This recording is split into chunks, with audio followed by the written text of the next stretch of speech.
Hello friends, स्वागत है आप सभी को हमारे इस एजुकेशन में गुप्ता जी में। तो आप सभी के लिए मैं 30 मोस्ट इंपॉर्टेंट क्वेश्चन लेकर आ चुका हूँ दोस्तों, जो कि हिस्ट्री का है क्लास 12th वाले को लिए।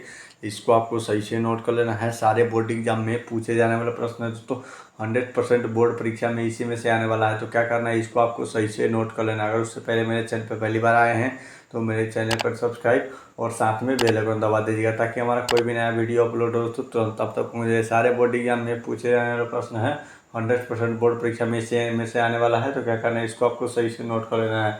तो चलिए बिना समय गए क्वेश्चन को चलते हैं। तो आपको पहला नंबर दिया जाए, हड़प्पा सभ्यता किस युग की सभ्यता है? हड़प्पा सभ्यता किस युग की सभ्यता है? तो आपका इसका राइट आंसर भी हो जाए कांस्य युग। हड़प्पा सभ्यता किस युग की सभ्यता है? तो कांस्य युग। इसको आपको सही से नोट कर लेना है। तो चलिए क्वेश्चन को चलते हैं। तो आपको दूसरे नंबर में दिया, हड़प्पा किस नदी के किनारे स्थित है? हड़प्पा सभ्यता किस नदी के किनारे स्थित है? तो आपका इसका राइट आंसर डू के राइट आंसर डी हो जाएगा, रावी नदी के किनारे स्थित है। इसको आपको सही से नोट कर लेना है। तो चलिए अगले क्वेश्चन को जाते हैं। तो आपको 3 नंबर में दिया, लोथक कहाँ स्थित है? लोथक कहाँ स्थित है? तो आपका इसका राइट आंसर ये हो जाएगा, गुजरात में लोथक स्थित है। इसको आपको सही से नोट कर लेना है। लोथक कहाँ स्थित है? तो गुजरात में स्थित है। इसको आपको सही से नोट कर लेना है दोस्तों। तो चलिए अगले क्वेश्चन को चलते हैं। तो आपको 4 नंबर दिया, मोहनजोदड़ो का उत्खनन किया था, मतलब मोहनजोदड़ो का उत्खनन किसने किया था? तो आपका इसका मोहनचार के राइट आंसर सी हो जाएगा, R.D. बनर्जी ने मोहनजोदड़ो का उत्खनन किया था। इसको आपको सही से नोट कर लेना है। तो चलिए अगले क्वेश्चन को जाते हैं। तो आपको 5 नंबर में इंडिका के लेखक कौन है? इंडिका के लेखक कौन है? तो आपका इसका राइट आंसर 5 के राइट आंसर भी हो जाएगा, मेगास्थनीज है इंडिका के लेखक। इसको आपको सही से नोट कर लेना है। तो चलिए अगले क्वेश्चन को चलते हैं। तो आपको 6 नंबर गुप्त वंश के किस शासक को भारत का नेपोलियन कहा जाता है? तो आपका इसका राइट आंसर 100 के राइट आंसर भी हो जाएगा, समुद्रगुप्त को भारत का नेपोलियन कहा जाता है। इसको आपको सही से नोट कर लेना है। तो चलिए अगले क्वेश्चन को चलते हैं। तो आपको 7 नंबर दिया जा रहा है, प्राचीन भारत में धम्म की शुरुआत किस शासक ने की थी? तो आपका इसका राइट आंसर 7 के राइट आंसर सी हो जाएगा, अशोक वाजपेयी ने धम्म की शुरुआत की थी। इसको आपको सही से नोट कर लेना है। तो चलिए अगले क्वेश्चन को चलते हैं। तो आपको तो 8 नंबर में दिया जा रहा है, अनुस्मृति में कितने प्रकार के विवाह का उल्लेखन किया गया? अनुस्मृति में कितने प्रकार के विवाह का उल्लेखन किया गया है? तो आपका इसका राइट आंसर 8 के राइट आंसर सी हो जाएगा, 8 हो जाएगा। इसको आपको सही से नोट कर लेना, 8 के राइट आंसर 8 हो जाएगा, क्या कि 8 स्मृति विवाह का उल्लेखन किया गया है। तो चलिए अगले क्वेश्चन को चलते हैं। तो आपको 9 नंबर में दिया, महाभारत का युद्ध कितने दिनों तक चला था? महाभारत का युद्ध कितने दिनों तक चला था? तो आपका इसका राइट आंसर 9 के राइट आंसर डी हो जाएगा, 9 का राइट आंसर डी हो जाएगा। 18 दिनों तक चला था महाभारत का युद्ध। इसको आपको सही से नोट करना है। 9 के राइट आंसर डी हो जाएगा, 18 दिन महाभारत का युद्ध चला था। इसको आपको सही से नोट कर लेना है। तो चलिए अगले क्वेश्चन को चलते हैं। तो आपको 10 नंबर दिया, महाभारत में गंगा पुत्र के नाम से किसे जाना जाता है? दोस्तों, महाभारत में गंगा पुत्र के नाम से किसे जाना जाता है? तो आपका इसका राइट आंसर 10 के राइट आंसर भी हो जाएगा, भीम हो जाएगा। भीम को महाभारत में गंगा पुत्र के नाम से जाना जाता है। इसको आपको सही से नोट करना है दोस्तों। तो चलिए अगले क्वेश्चन को चलते हैं। तो आपको 11 नंबर दी जाए, श्वेतांबर एवं दिगंबर का संबंध किस धर्म से था? दोस्तों, श्वेतांबर एवं दिगंबर किस धर्म से संबंधित था? तो आपका इसका राइट आंसर 11 के राइट आंसर डी हो जाएगा, जैन धर्म से संबंधित है श्वेतांबर एवं दिगंबर। इसको आपको सही से नोट कर लेना है। चलिए अगले क्वेश्चन को जाते हैं। तो आपको 12 नंबर, चौथी बौद्ध परिषद किस शासक काल में हुई थी? दोस्तों, चौथी बौद्ध परिषद किस शासक काल में हुई थी?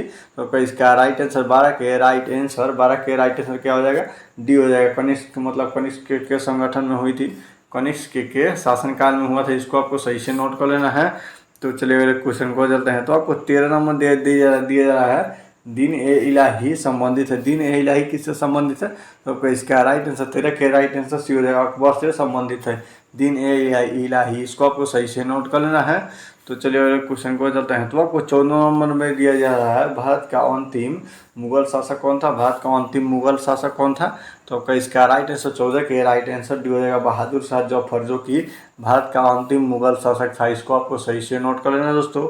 तो चलिए अगले क्वेश्चन को जाते हैं। तो आपको 15 नंबर में जाजिया किससे लिया जाता है? तो जाजिया किससे लिया जाता है? तो आपका इसका राइट आंसर 15 के राइट आंसर सी हो जाएगा, सैनिकों से लिया जाता है जाजिया। इसको आपको सही से नोट कर लेना, सैनिकों से जाजिया लिया जाता है।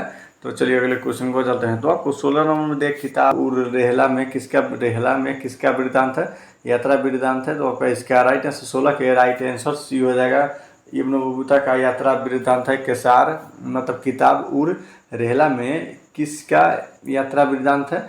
तो इसका राइट आंसर हो जाएगा सी, इब्न बतूता का यात्रा वृत्तांत है। इसको आपको सही से नोट कर लेना है।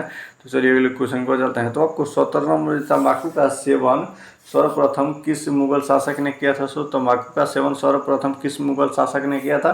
तो इसका राइट आंसर 17 के राइट आंसर डी हो जाएगा। अकबर ने सबसे पहले तंबाकू का सेवन किया था। इसको आपको सही से नोट कर लेना है। तो चलिए अगले क्वेश्चन को चलते हैं। तो आपको 18 नंबर दिया, अलबरूनी किसके साथ भारत आया था? अलबरूनी किसके साथ भारत आया था? तो आपका इसका राइट आंसर 18 के राइट आंसर सी हो जाएगा। गजनी के साथ अलबरूनी भारत आया था। इसको आपको सही से नोट कर लेना है। तो चलिए अगले क्वेश्चन को चलते हैं। तो आपको 19 नंबर प्रसिद्ध विरूपक्ष मंदिर कहाँ स्थित है? तो प्रपिक्ष विरूपक्ष मंदिर कहाँ स्थित है? प्रसिद्ध विरूपक्ष मंदिर कहाँ स्थित है? तो इसका राइट आंसर 19 के राइट आंसर ये हो जाएगा। हम्पी में प्रसिद्ध विरूपक्ष मंदिर स्थित है, हम्पी में। इसको आपको सही से नोट करना है दोस्तों, हम्पी में स्थित है। तो चलिए अगले क्वेश्चन को चलते हैं। तो आपको 20 नंबर दिया है, यांगवर व्यवस्था किससे संबंधित थी? तो बहमनी साम्राज्य से संबंधित थी। इसको आपको सही से नोट कर लेना है। तो चलिए क्वेश्चन को चलते हैं। तो आपको 21 नंबर विजयनगर का महानतम किस शासक मतलब शासन कौन था? तो विजयनगर के महानतम शासक कौन था? तो इसका राइट आंसर 21 के राइट आंसर भी हो जाएगा। कृष्णदेवराय था विजयनगर के महानतम शासक। इसको आपको सही से नोट कर लेना है। तो चलिए अगले क्वेश्चन को चलते हैं। तो आपको 22 नंबर जाएगा, कबीर शिष्य थे। कबीर शिष्य थे किसका? तो इसका राइट आंसर 22 के राइट आंसर सी हो जाएगा। रामानंद के शिष्य थे कबीर। इसको आपको सही से नोट कर लेना है। तो चलिए अगले क्वेश्चन को चलते हैं। तो आपको 23 नंबर उत्तर भारत में भक्ति आंदोलन का आरंभ किस संत ने किया था? तो उत्तर भारत में भक्ति आंदोलन का आरंभ किस संत ने किया था? तो आपका इसका राइट आंसर 23 के राइट आंसर सी हो जाएगा। रामानंद ने उत्तर भारत में भक्ति आंदोलन का आरंभ किया था। इसको आपको सही से नोट करना है दोस्तों। तो चलिए अगले क्वेश्चन को चलते हैं। तो आपको 24 नंबर दिया, सर्वप्रथम विजयनगर की यात्रा पर आने मतलब अपने वाला विदेशी यात्री कौन था? तो सर्वप्रथम विजयनगर की यात्रा पर अपने वाले ही विदेशी यात्री कौन थे? तो पहुंचने वाले विदेशी यात्री कौन थे? तो वो आपका इसका राइट आंसर 24 के राइट आंसर ये हो जाएगा, मतलब निकोलो कोंटी थे। इसको आपको सही से नोट कर लेना है। तो चलिए अगले क्वेश्चन को चलते हैं। तो आपको 25 नंबर बीजक मतलब बीजक में किसके सफ़ेद संग्रहित है? तो बीजक में किसके सफ़ेद संग्रहित है? तो आपका इसका राइट आंसर 25 के राइट आंसर ये हो जाएगा। कबीर हो जाएगा। बीजक में किसके उपदेश संग्रहित है? तो कबीर का। इसको आपको सही से नोट कर लेना है। तो चलिए अगले क्वेश्चन को चलते हैं। तो आपको 26 नंबर निजामुद्दीन औलुहिया किस सूफी सिलसिले से संबंधित है? तो निजामुद्दीन औलुहिया किस सूफी सिलसिले से संबंधित है? तो आपका इसका राइट आंसर 26 के राइट आंसर ये हो जाएगा। चिश्ती से संबंधित है। इसको आपको सही से नोट कर लेना है दोस्तों। चलिए अगले क्वेश्चन को चलते हैं। तो आपको तहकीक ए हिंद में किसका यात्रा वृत्तांत है? तहकीक ये हिंद में किसका यात्रा वृत्तांत है? तो आपका इसका राइट आंसर 27 के राइट आंसर ये हो जाएगा। अलबरूनी का यात्रा वृत्तांत है। इसको आपको सही से नोट कर लेना है। तो चलिए अगले क्वेश्चन को चलते हैं। तो आपको 28 नंबर दिया, मेगास्थनीज कौन था? मेगास्थनीज कौन था? तो आपका इसका राइट आंसर 28 के राइट आंसर ये हो जाएगा। यात्री था। मेगास्थनीज कौन था? तो यात्री था। इसको आपको सही से नोट कर लेना है। तो चलिए अगले क्वेश्चन को चलते हैं। तो आपको 29 नंबर दिया, बंगाल और बिहार में अस्थायी बंदोबस्त शुरू करने का श्रेय किसने दिया था? तो आपका इसका राइट आंसर 29 के राइट आंसर ये हो जाएगा।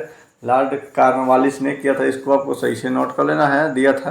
तो चलिए अगले क्वेश्चन को चलते हैं। तो आपको 30 नंबर दिया, भारत आने वाला प्रथम यूरोपियन कौन था? भारत में आने वाला प्रथम यूरोपियन कौन था? तो आपका इसका राइट आंसर 21 के 30 के राइट आंसर ये हो जाएगा। पुर्तगाली थे। सबसे पहले भारत में पुर्तगाली आया था, यूरोपियन व्यापारी थे। इसको आपको सही से नोट करना है। राइट आंसर 30 के ये हो जाएगा। तो उम्मीद करता हूँ कि वीडियो आप लोगों के लिए अच्छा लगा, और अच्छा लगा हो तो वीडियो को लाइक और चैनल को सब्सक्राइब। तो फिर जय हिंद, जय भारत।